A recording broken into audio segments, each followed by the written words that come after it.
Run, river, run, run through the hills. Run, river, run to the sea. Run, river, run to your place beneath the sun.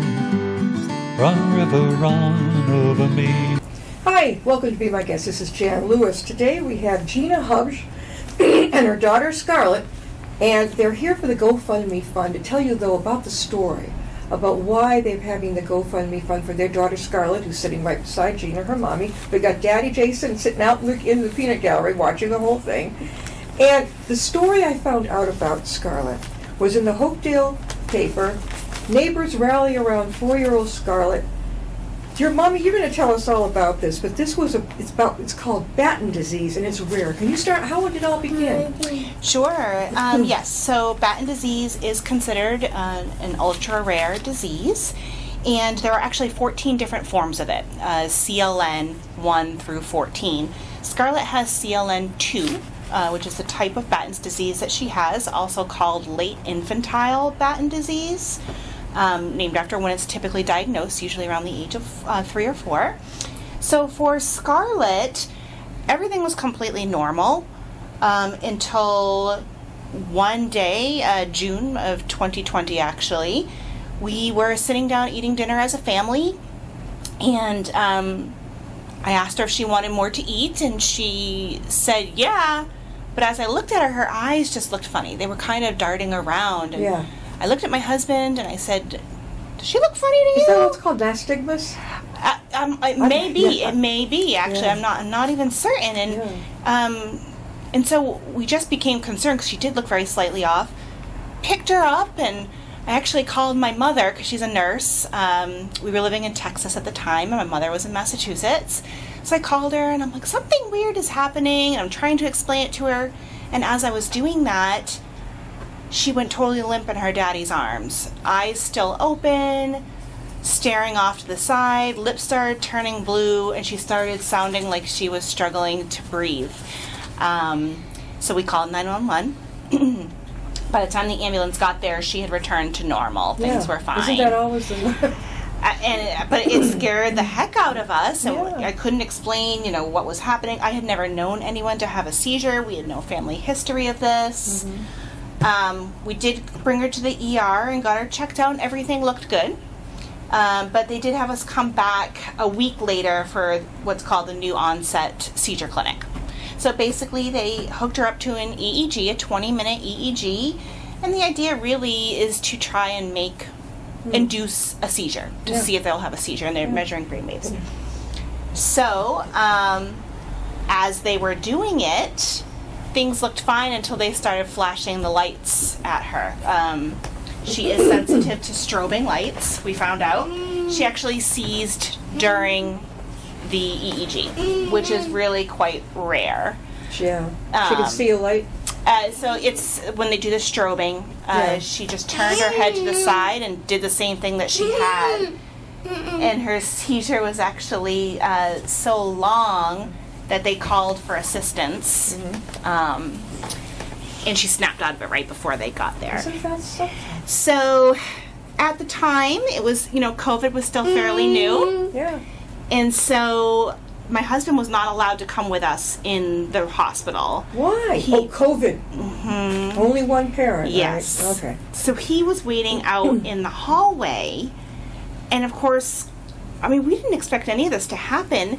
They closed us in a tiny room. The doctor came in, said, I'm diagnosing your daughter with epilepsy. She cannot leave here without medication, but I'd actually like to keep her overnight and run more tests. And yeah, I was scared. That hits like a ton of bricks. Yeah, I was scared out of my mind. Yeah. I was sobbing. It was a rough experience, and I had a hard time with it. How did she take it? She seemed fine, honestly, because I think we as parents, you get so wrapped up in what you expect your children to be and what you thought their future was going to be and what you thought you had. So I think for me, it was like mourning the child that I thought I had. I thought I had a perfectly healthy child. But for her, it was the same. Like for her, she still was the same kid that she was the day before. And at this point, we're just talking epilepsy. Yeah. And so, because of that difficult experience that we had had at the hospital, I said, well, we're going to take her to Children's. That's where family is, and they're number one in neurology in the country. I'm going to get a second opinion. So we came up here, and it took a bit, but all of our appointments were virtual. Yeah. And so I kept telling the neurologist from Children's, I'm like, I think she's regressing. Yeah. I think... She lost the ability to colors, right? Yes, exactly. That was exactly it. We couldn't tell if she was being silly or if she really wasn't knowing the colors. So at around December, she started just falling down. She'd be watching TV and all of a sudden would hit the ground, but it didn't look like she tripped on anything. And she'd just get right back up, act like nothing was wrong. Sometimes she'd act a little embarrassed, but she'd just get up. And I think she's going to take a little break. Okay, you can walk over, Daddy. That's okay. And finally, the neurologist said, all right, well, let's have you see an epileptologist. Yeah, right. So when we saw the epileptologist in February of 2021, that was the first time a doctor had actually laid eyes on her. Was she now 4? In neurology, yes, she was. Okay. She was 4 years old. Actually, excuse me, at that point she was still 3. She was still 3 in February. And the doctor said, okay, well, what you're seeing, she was kind of walking around like a little drunk person. She said that's called ataxia. We had never heard of it. We didn't know what was going on. And so she said, before we start to treat the ataxia, let's figure out why she's having the seizures. Once you figure out the reason, we can properly treat it. And so we went down that road, and that was a long road too. Insurance didn't want to pay for genetic testing. Ooh. So did you have the genetic test? We eventually did. It took a long time. What we actually ended up having to do was enroll her in like a study. So there was a particular lab that gave a free test kit for, it's called the epilepsy panel. So it checks for a number of different causes of epilepsy, one of which is Batten. So we had to wait for those results. No, nobody really. In fact, many doctors haven't heard of it, to the point where we were told if you meet a doctor who has treated 2 patients with Batten, they're considered a worldwide expert. Is it genetic? It is. What did you find? So it is a recessive disease. And what we discovered was that Jason, my husband Jason, and I both carried this rare mutation that basically causes the body to not create enough of the TPP1 enzyme, which basically this is considered a lysosomal disease. That TPP1 enzyme helps the body get rid of the junk in your cells. So when you don't make enough of it, your cells hang on to that junk. It doesn't get rid of it, and in turn it kills off those cells. Does she have to be on medication, Gina? She does. Well, she's on seizure medication because it's a big side effect of the disease. In addition, we're actually quite fortunate. CLN2 is the only form of Batten disease that has therapy. It's not considered a treatment. It is a therapy. It's an enzyme replacement therapy. It's almost like autism.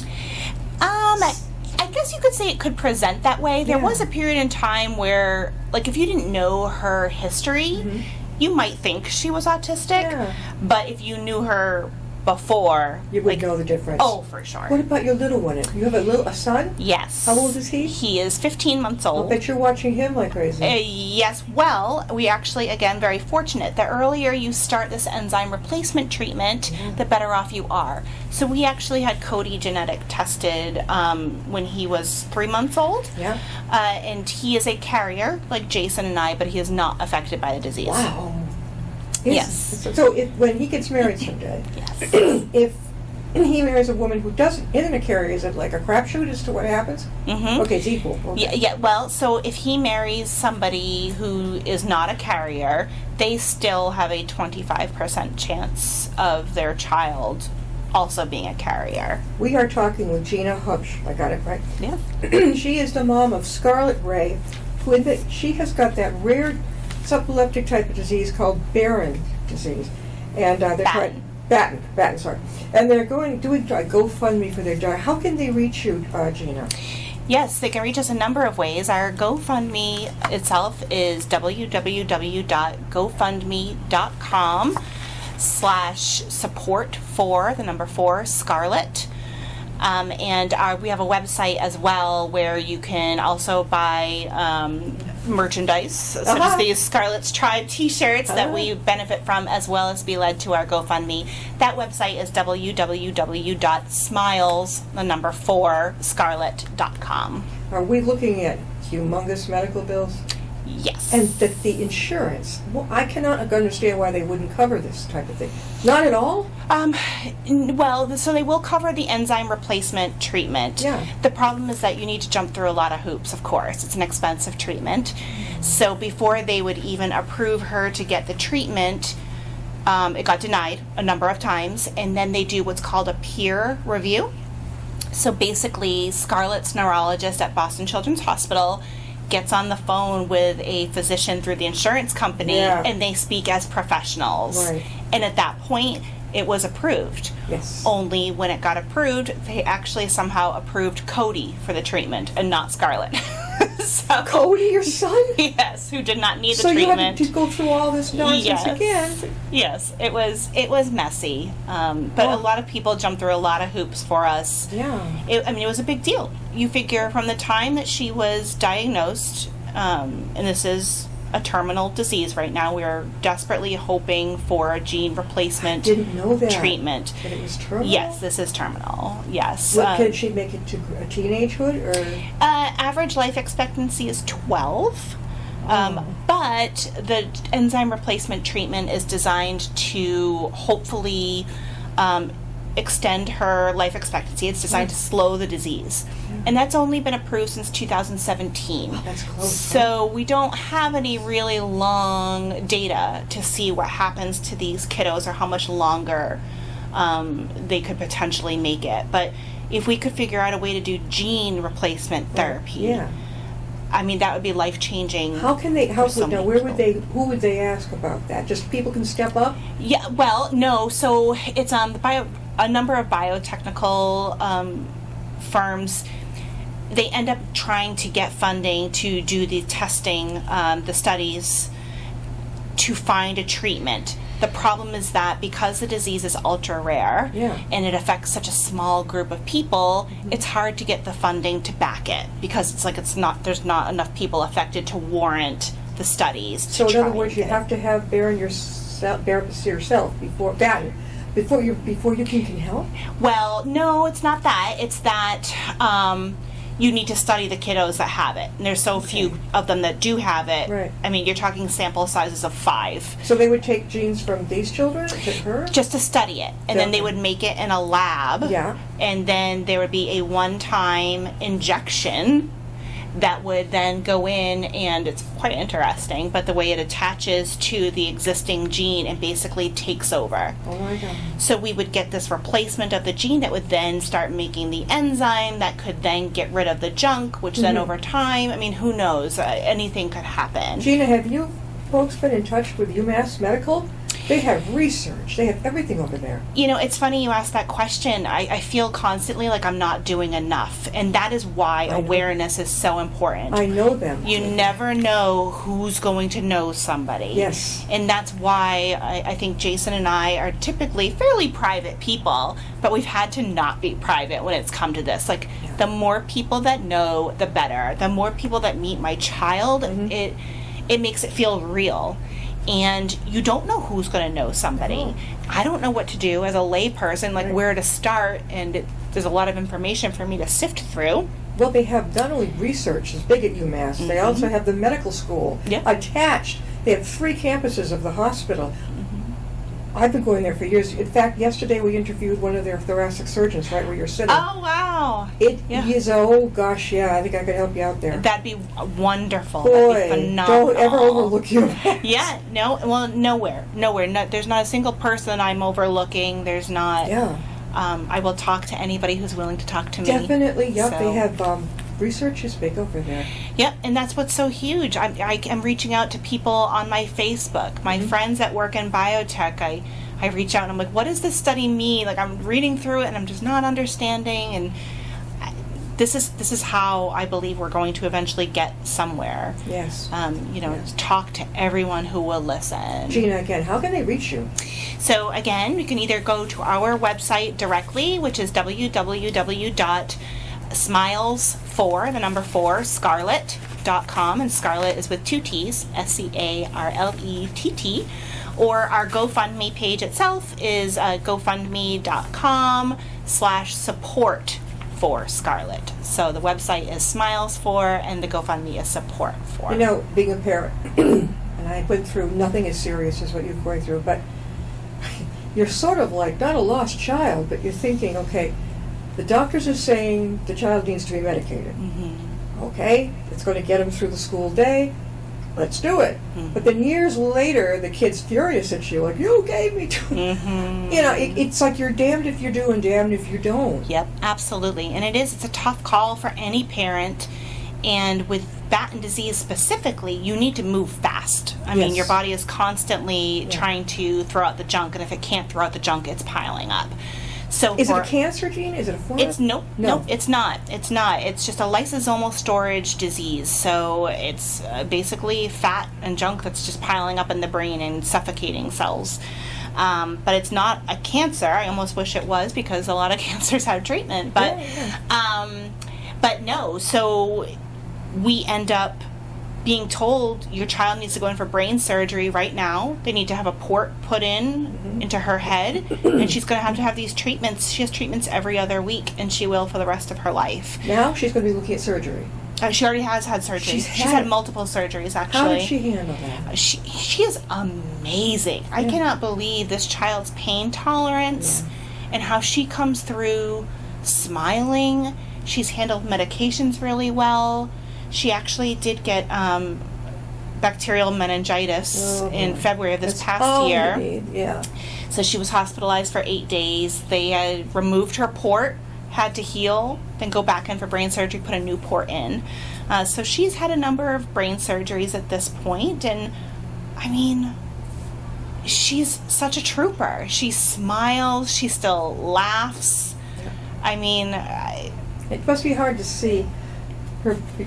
You knew what she was like before. Yes. And now you're seeing this. And it's like somebody comes down from Mars, takes a child you knew, and then puts a replica. You are exactly right. So what I tell people is essentially every day I mourn the child that I had the day before. Oh, yeah. Good, bad, or otherwise, she's different than she was yesterday. And it's like, I just got used to the kid I had yesterday. Now who do I have in front of me? I know. And so it's very important for me. I'm a planner. I like to think ahead. I like to know my game plan. I can plan nothing with this disease. So it's very important that I pay attention to today and really try to enjoy today, which has been the big thing with the GoFundMe. It was very hard for me to be able to accept anything from people. My best friends convinced me that, people want to help, they don't know how to help. So if that's giving you $10, let them give you $10. But what it has really allowed us to do is do these really fun, memorable, helpful things for her now, instead of having to save up money or not be able to do it at all. I mean, she just started therapeutic horseback riding lessons. Oh, that's wonderful. Yep, which we were able to start doing through the GoFundMe and from the signs. We're in the process of saving up for, we really want to get her an adaptive tricycle so that she can still try to ride a bike, but she takes swim lessons. When you go to Boston Children's, right? Yes. Do you stay in the Ronald McDonald House? We don't. Well, what we actually did is we moved closer to the hospital. Where are you now? We're in Hopedale. Yeah, right. But we were living on the Cape. My mother lives on Cape Cod, and so that's... I used to live there, too. Oh, What okay. town were you? Harwich. Yarmouthport. Okay. South Yarmouth and Dennisport. Okay. All right. So let's exit 8 and 9. Well, former 8 and 9. They're not those numbers anymore. And Cody is fine. He The is. youngest is fine. He's a carrier, but just like me sitting in front of you, I'm a carrier. I'm fine. Yeah, So there's no schooling, she'll have individual, she has a Yes. nanny for the summer Yep. who's very good at working with her. Yep, she's amazing. How about friends? Mm-hmm. Can she have friends? Yes, I was very concerned about that because she's such a social kid. Yeah. We just moved to Hopedale recently, so when I look back at Harwich, where she was, I mean, she still would be asked to have play dates with neurotypical children. Mm-hmm. We actually just FaceTimed her little friend Emma in Harwich right before we came here. And then she also has friends. She's one of her very good friends, Eden, is autistic, and we're getting together with them on Saturday. The kids across the street from us now, every time we walk outside, they're yelling across the street, you know, "Hi, Scarlett," and Yeah. they give her hugs as we're waiting in line to go into school. As a parent, it means the world to me. I can only imagine what it means to her. Yeah. Because I think she knows. She knows something's different, but she can't verbalize it now. And so when people show interest in her and are still willing to give her a hug and not afraid, or afraid may even be a bad word to use, but I think inherently people see something that they don't know what's going on or they don't know what to do, so they turn away. How about support groups for you? We're working on that. I'll have to get there at some point. It's definitely something where I've focused on my daughter. I'm aware of the self-care component. I think we're still just kind of settling into the town.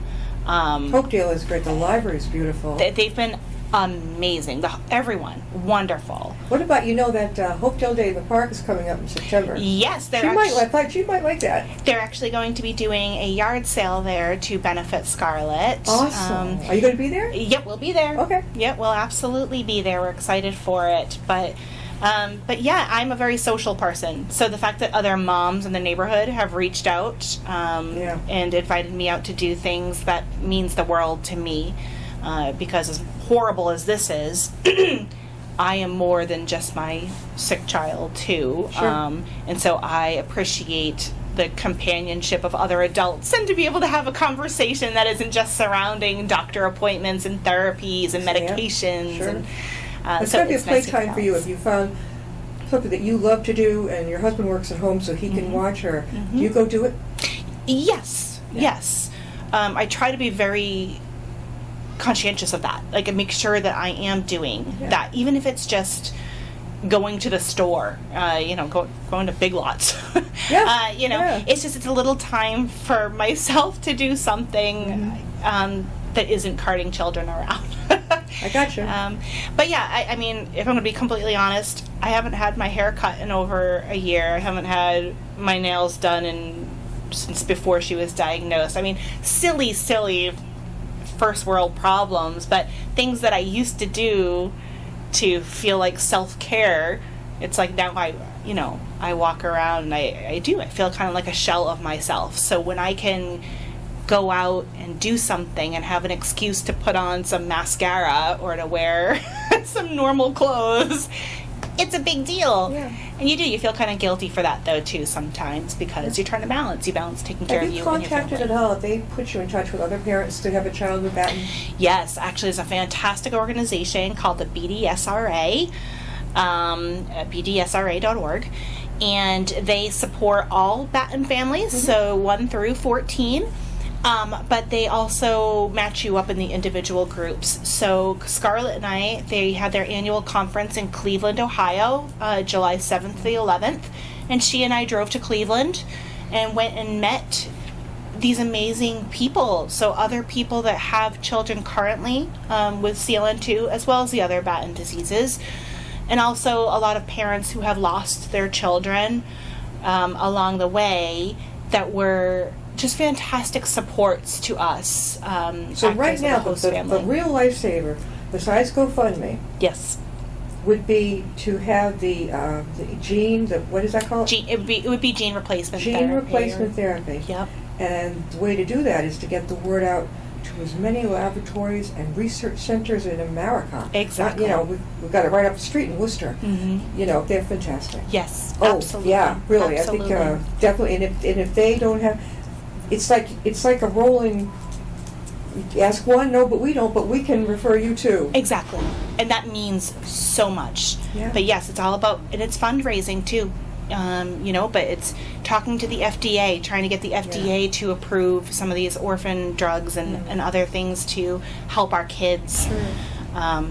A mother that I met who has lost 2 children to this disease, she was saying that Batten disease takes the childhood and then it takes the child, because that's what it does. It just slowly takes away all those skills, and then the child ultimately passes away. Do they give her any medication, Gina, to calm her? Is any of her medication?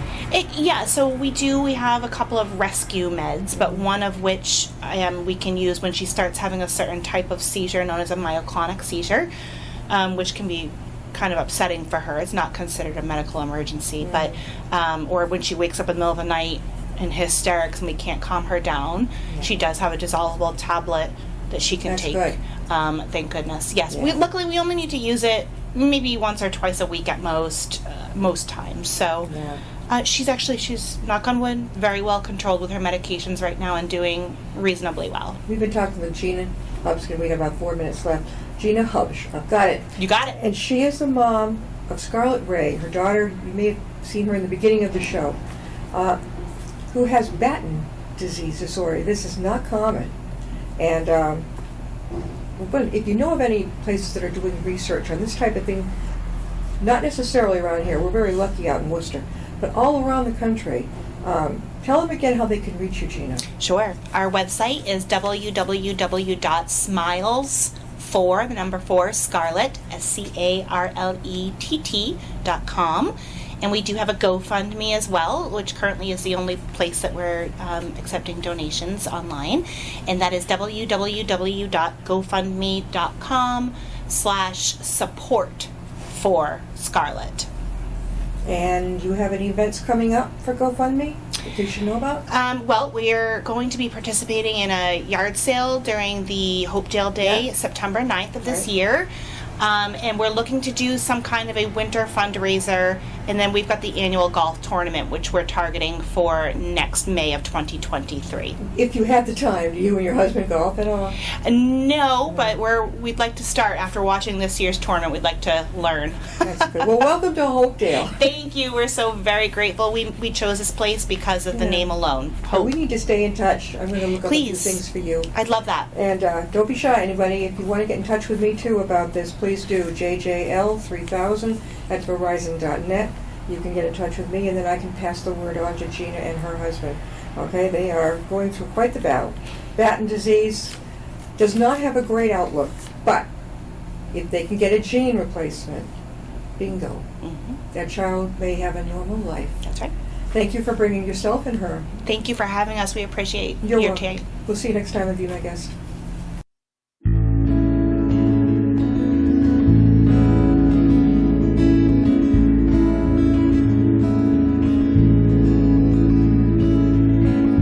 Riding on a shooting star, heading out toward a dream. Tomorrow's even closer than it seems.